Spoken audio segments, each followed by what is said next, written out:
아가서 3장 6절에서 11절까지 말씀입니다. 제가 봉독하겠습니다.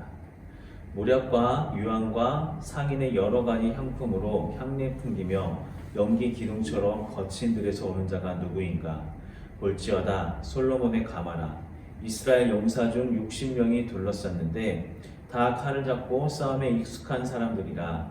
밤에 두려움으로 말미암아 각기 허리에 칼을 찾느니라. 솔로몬 왕의 레바논 나무로 자기의 가마를 만들었는데 그 기둥은 은이요 바닥은 금이요 자리는 자색 깔개라.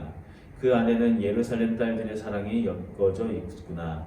시온의 딸들아 나와서 솔로몬 왕을 보라. 혼일날 마음이 기쁠 때에 그의 어머니가 씌운 왕관이 그 머리에 있구나. 아멘. 오늘은 거친 들에서 오는 자, 거친 들에서 오는 자라는 제목으로 우리 하나님의 말씀 함께 나누도록 하겠습니다. 우리가 지난 1월을 시작으로 해서 주일 예배 때마다 교회란 무엇인가 라는 주제를 가지고 아가서 말씀을 통하여서 계속해서 우리 함께 살펴보고 있습니다.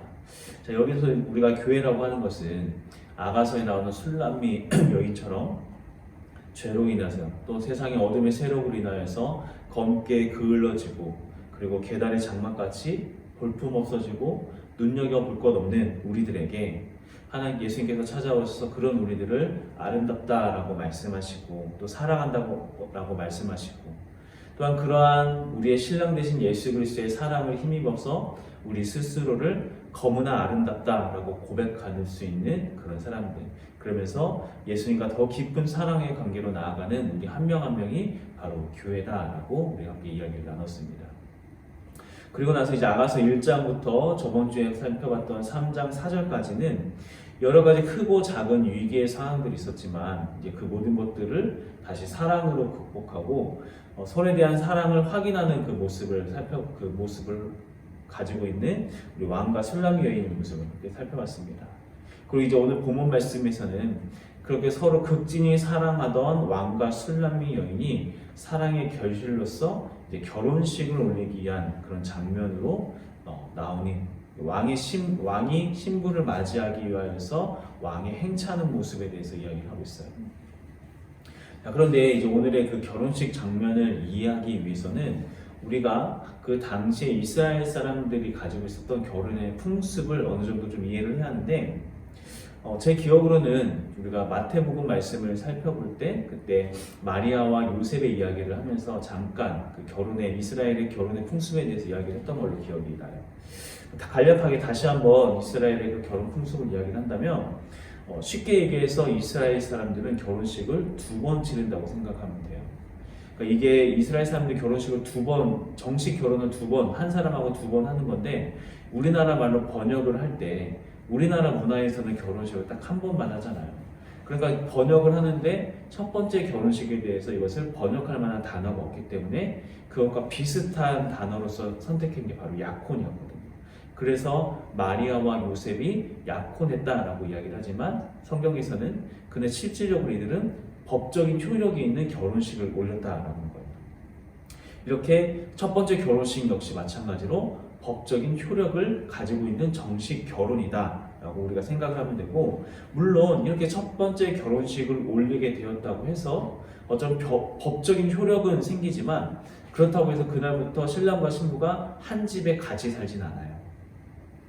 여자의 집에서 첫 번째 결혼식을 올리고 나서 그 후에 남자는 여자에게 한 가지 약속을 하게 됩니다. 어떤 약속인가 하면은 이제 내가 살던 그 집으로 다시 돌아가서 거기서 당신과 내가 함께 살 그 집을 마련하도록 하겠습니다. 그래서 그 집이 다 마련된 후에 1년이 지난 후 어느 날 내가 당신을 나의 완전한 신부로 맞이하기 위해서 다시 찾아오겠습니다. 이런 언약의 약속을 하게 되는 거죠. 근데 이러한 그 개념이 우리가 다시 오실 예수님에 대한 그 개념이 바로 여기서 나왔다고 생각하면 좋아요. 예수님께서도 제자들에게 그런 이야기를 하죠. 내가 다시 하늘로 가게 될 것이다. 그랬더니 우리는 어떻게 하면니까 내가 하늘로 가서 너희들이 함께 있을 집을 예배하러 가는 거다. 예배하러 간다는 그 개념이 바로 그들의 그 결혼 풍수의 문화를 생각하면서 그들이 이해하기 쉽도록 하기 위해서 예수님께서 그렇게 비유로서 말씀하셨다라는 거 우리가 상식적으로 알고 있으면 좋을 것 같아요. 자, 그렇게 신랑은 신부에게 약속을 하고 떠나게 되고, 내가 1년이 지난 후 어느 날 당신을 다시 나의 완전한 신부로 맞이하기 위해서 데리러 오겠습니다라는 언약을 딱 하고 떠나게 되고, 여자는 그때부터 무엇을 하게 되냐면은 자기의 어머니의 지도하에서 신부 수업을 하는 거예요. 이제 온전한 신부로서 살림을 배우고 무엇을 배우고 무엇을 행동 과정을 배우면서 신부로서 준비가 되어져 가는 그 모든 과정들이죠. 그리고 그 1년이라는 시간, 서로 떨어져 있는 1년이라는 시간 동안에 이 두 남녀는 서로 만날 수가 없어요.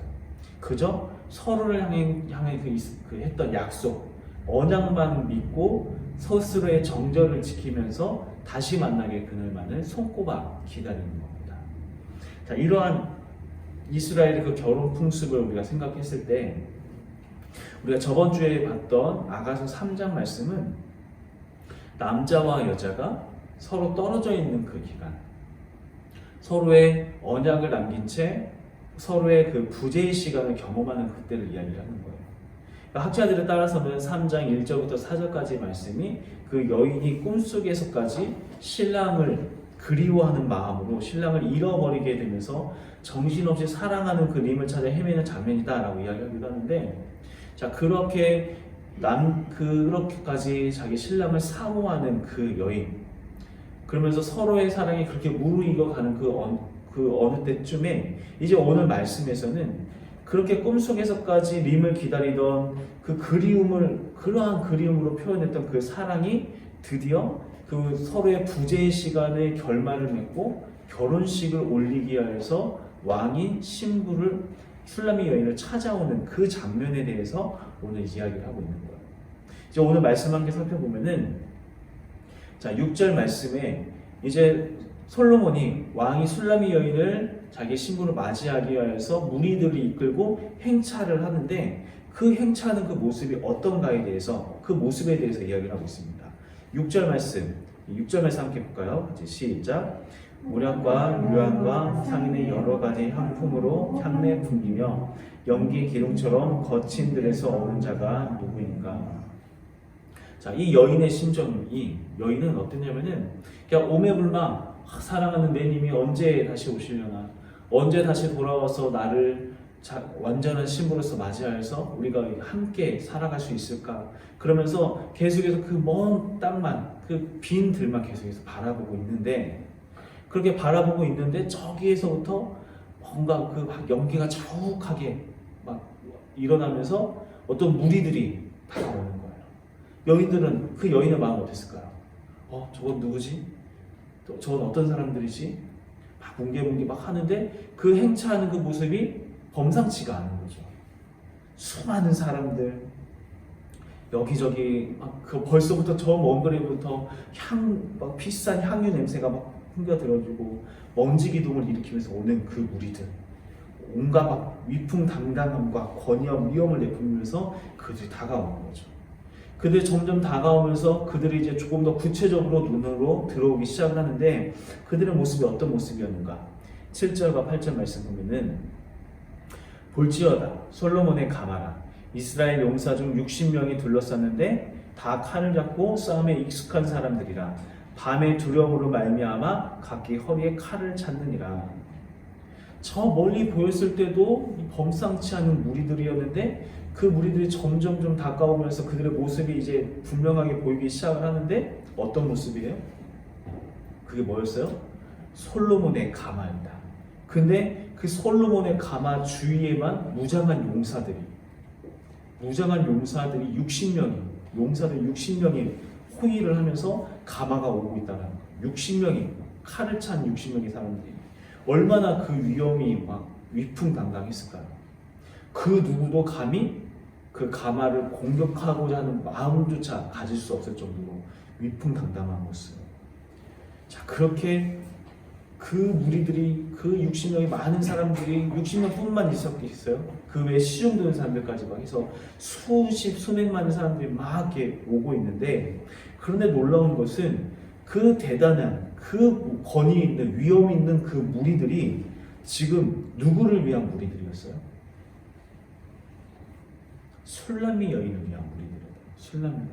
술람미 여인을 신부로 맞이하기 위한 왕의 행차였다는 거죠.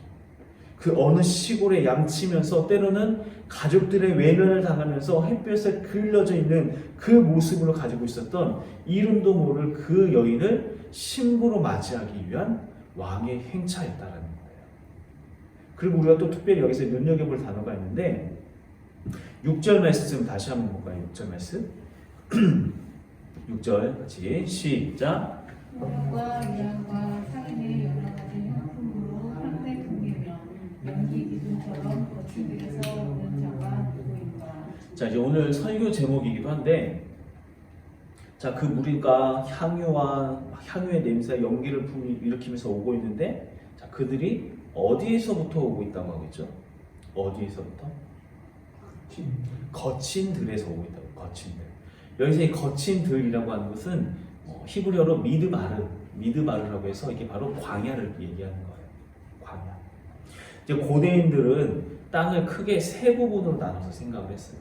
첫 번째는 이르라고 해서 도시, 사람이 많이 사는 그 번잡한 도시를 이야기를 해요. 그리고 두 번째로는 사대라고 해서 도시의 인근에 있는 아니면 좀 따로 떨어져 있는 약간 농촌, 지금의 뭐 농촌 같은 그렇게 뭐 경작을 하거나 소나 양을 키우는 그런 농촌을 이야기합니다. 사대. 그리고 마지막 한 군데가 뭐냐면 바로 미드바르, 광야를 이야기하는 거예요. 이곳은 사람이 살 수 없는 땅, 죽음의 땅, 목마름의 땅, 방황의 장소를 의미하는 미드바르. 이렇게 세 가지로 나눕니다. 자, 그렇다면 자, 이 왕이 술람미 여인을 자신의 아내로 맞이하기 위하여 행차를 했다면 지금 어디에서 어디로 이동하는 걸까요? 이르, 도시에서 사대, 시골의 어느 마을로 이제 이동을 하겠죠. 그런데 이 지역에서는 이르에서 사대로 이동할 때는 반드시 통과할 장소가 뭐냐면은 바로 미드바르, 광야 지역을 통과해야만 합니다. 즉, 왕이 술람미 여인을 자신의 아내로 맞이하기 위해서는 그 사랑의 언약을 완성하기 위해서는 이르라고 하는 그 도시의 화려함과 편안함을 다 뒤로 한 채 거친 들 광야를 통과해야만 그 언약을 지킬 수 있다는 거예요. 풀 한 폭이 나기 힘든 그 힘든 땅, 생명이 없는 곳, 뜨거운 태양볕이 내리치며 목마름이 있는 땅, 죽음의 땅, 그 미드바르를 뚫고 자기의 신부를 찾아오는 왕의 모습, 결코 쉽지 않은 그 길을 뚫고 지나왔다는 거예요. 자, 왕이 왜 그 길을 뚫고 왔다고요? 사랑의 언약을 완성하기 위해, 자기의 신부를 자기의 완전한 신부로서 다시 맞이하기 위해서 언약을 완성하기 위해 왔다는 거. 그리고 또 한 가지 우리 살펴볼 것은, 자, 9절과 10절 말씀도 한번 볼게요. 9절과 10절 시작. 솔로몬 왕이 레바논 나무로 자기의 가발을 만들었는데 그 기둥은 금이요 바닥은 금이요 자기는 자색 깔개라. 그 안에는 예루살렘 딸들의 사랑이 엮어져 있구나. 자, 왕의 신부가 될 여인의 신부는 뭐였어요? 그냥 시골의 이름 모를 그냥 처녀였어요. 양도 치고 뭐 포도원도 가꾸면서 이름도 나오잖아요. 그런데 그런 여인을 아내로 맞이하기 위해 찾아오는 왕의 모습은 어때요? 왕은 적당히 구색 맞추면서 신부를 맞이하려고 하지 않았다는 거예요. 시골의 산골 소녀 그냥 정말 하나 맞이하듯이 그냥 적당히 준비하고 오지 않았다는 거예요.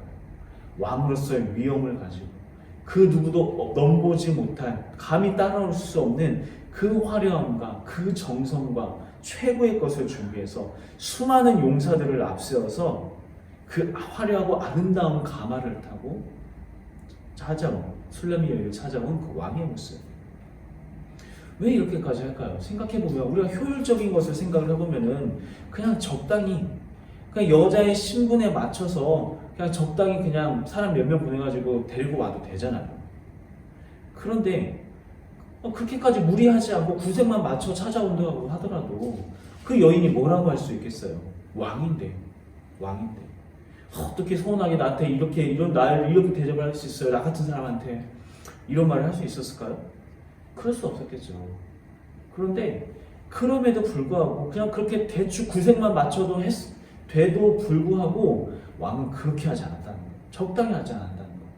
자기의 그 신부를 맞이하기 위해서 최고의 것들을 준비해서 가장 아름다운 것을 준비해서 구절에 나오는 것처럼 레바논 나무로 가마를 만들어서, 여기서 레바논 나무라고 하는 것은 성전을 지었던 그 백향목과 같이 굉장히 최고의 고급 자재를 얘기하는 거예요. 그리고 그 기둥에는 은을 입히고 바닥에는 금을 입히고, 그러면서 왕의 권위와 위엄을 상징하는 자색 깔개를 깔아서 자기의 신부를 맞이하러 오는 그 왕의 모습. 자, 술람미 여인을 자기의 아내로 맞이하기 위해서 이렇게 최고의 것을 준비해서, 그것도 거친 땅을 통과하고 메마른 그 광야를 통과하고 그 여인을 찾아온 왕의 모습. 왜 이렇게까지 했다고요? 왜 이렇게까지? 적어도 왕에게 있어서 술람미 여인은 그럴 만한 가치가 있는 그런 존재였다는 거예요. 술람미 여인을 향한 그 왕의 사랑은 자기의 그 모든 것을 쏟아 부어도 아깝지 않을 만큼의 그러한 존재, 무거운 묵직한 사랑을 하고 있었다는 거예요. 왕의 사랑은. 그리고 그러한 신랑의 행차하는 모습을 보면서 술람미 여인은 어떤 마음이 들었을까요?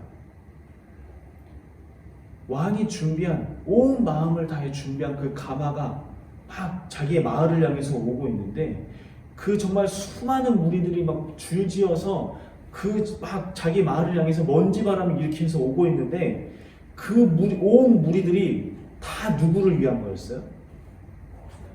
바로 자기 자신, 검고 가족들의 홀대를 받으면서 검게 그을러진 그런 나를 위해서 저 수많은 무리들이, 저 화려한 가마가 준비되었다는 거. 마음이 어땠을까요? 정말 벅차오르지 않았을까요?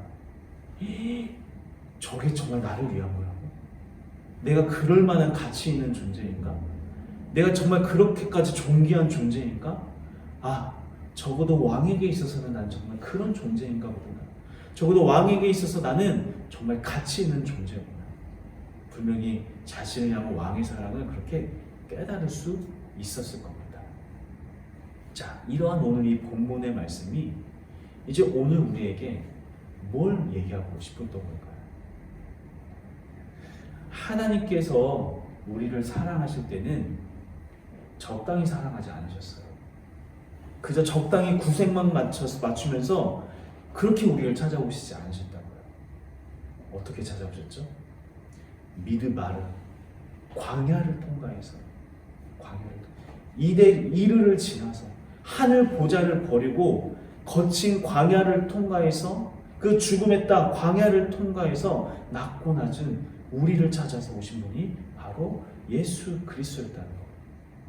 우리와 함께하기 위하여서, 우리와 영원토록 함께하여서, 우리를 거룩한 신부 삼기 위하여서 미드바르의 그 최고의 그 정점, 십자가를 통과하여서 오신 분이 바로 예수 그리스도라는 거예요. 거친 데를 통과해서 오신 분. 그리고 그 사랑의 언약을 완성시키기 위하여서 앞으로 장차 오실 예수님 어떤 모습으로 오시겠다고 얘기하고 있죠? 성경에 나오는 솔로몬의 가마와도 이제는 비교할 수 없을 만큼의 그 어미함과 그 영광과 그 화려함과 그 존귀함을 입고 가지고 예수님께서 수많은 천군 천사를 동원하시면서 이 땅에 다시 오시겠다라고 말씀하겠다는 거예요. 그런데 중요한 건 그 모든 무리들, 그렇게 준비되어진 그 존귀한 무리들이 누구를 위한 거라고요? 바로 우리를 위한 거라는 거예요. 우리를 위한 거. 우리가 그런 사랑을 받고 있는 자들이라는 거예요. 우리의 존재 가치가 하나님에게 있어서는 그 정도의 가치 있는 존재라는 거예요. 우리를 향한 예수님의 사랑은 결코 가볍지 않습니다. 묵직한 사랑, 세상에 그 무엇과도 비교할 수 없을 만큼의 그 값어치 있는 사랑, 자신의 모든 것을, 자신의 생명까지도 생명을 걸어서까지 미드바를 통과하면서까지 우리를 맞이하러 오시고자 하는 그 예수님, 그 예수님의 사랑이 바로 우리를 향한 사랑이라는 거예요. 그러기에 중요한 건 이제 우리입니다. 우리는 나라는 존재가 어떤 존재인가, 내가 어떤 사랑을 받고 있는 존재인가에 대해서 다시 한번 생각해 봐야 돼요. 왕이 술람미 여인을 자기의 신부로 맞이하기 위해서 60명의 용산을 앞세워서 거친 데를 통과하면서 찾아왔던 것처럼 하나님 또한 우리를 향한 그 사랑을 완성하시기 위해서, 우리와 맺으셨던 그 사랑의 언약을 완성하기 위해서 천국의 그 영화로움을, 그 천군 천사를 동원해서 우리를 찾아오실 거예요. 왜 그렇게 하신다고요? 적어도 우리 하나님께서 있어서는 우리가 그 정도의 가치 있는 존재라니까요. 적어도 하나님이 있어서 우리의 존재는 그 거친 데를 통과하고서라도 얻어내고자 하는 그렇게 존귀한 사랑스러운 존재라는 거예요. 그게 바로 우리라는 거예요. 그러한 사랑을 잊고 있는 우리들, 이제는 우리들 자신조차 우리 자신을 홀대해서는 절대 안 된다는 거죠. 더 이상 스스로를 가치 없는 것처럼 여겨서는 안 된다는 거예요. 그런 마음, 어쩌면은 여전히 자기는 나는 검고 나는 여전히 개다리 장막 같다 라고 여기고 있는 그런 마음이 있다고 하면은 어쩌면은 그 묵직한 하나님의 사랑을 우리 스스로 가볍게 여기는 것밖에 되지 않는다는 거예요. 우리의 모습을 점검해야 돼요. 그 영화로운 사랑이, 그 모든 것을 정말 왕으로서 할 수 있는 모든 것을 준비하면서 그것을 다하면서도 얻고 내고자 했던 그 사랑이 우리를 향한 사랑이라면 그때부터 우리는 어떻게 해야 돼요? 더 이상 예전에 그 나의 옛적의 그런 모습들, 거칠고 나는 보잘것없고 나는 연약하고 이런 모습들은 이제 구구절절한 부질부질한 그런 옛 모습은 뒤로 한 채 이제는 우리들은 어떤 모습을 기다려야 하는가? 나는 왕의 신부가 될 사람이야. 나는 왕의 신부로서 준비해야 돼. 어떻게 준비해야 돼요? 말투가 바뀌어야 하고, 생활 가짐에 바뀌어야 하고, 생각하는 것이 바뀌어야 하고, 권위 있는 모습, 그에 합당한 모습으로 점점점 스스로를 갖고 나가야 돼. 우리가 그렇게 신부로서 준비되어져 가고 있을 때, 그 준비되어져 가는 그 어느 날 그 왕 되신 예수 그리스도께서 다시 이 땅에 오실 때 우리가 함께 준비되어진 우리와 모든 것을 사랑을 완성하기 위해서 모든 것을 준비하신 그 예수님과 함께 만나서 그 천국 장치에 참여하게 되었을 때 그때의 그 감격과 그때의 그 기쁨 얼마나 벅차오는가요? 우리 저번 시간에 내가 이야기를 했어요. 신앙생활이라고 하는 것은 온전함에서 완전함으로 가는 그 어딘가라고 이야기했죠. 그 어딘가의 한복판에 우리가 있는데 우리는 계속해서 완전함을 향해 가야 돼요. 거룩한 신부로서 나는 무엇을 준비해야 할까? 스스로 생각해 보시기 바랍니다.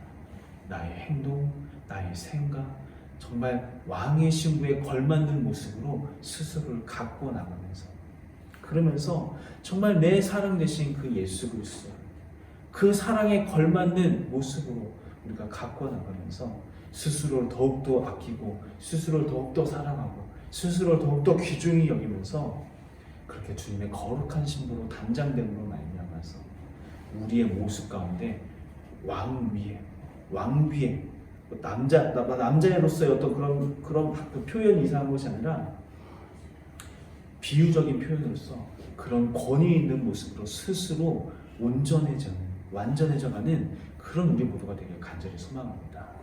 우리가 예수 그리스도의 그 사랑에 걸맞는 그런 모습으로 나아가는 우리 모두가 되길 간절히 소망합니다.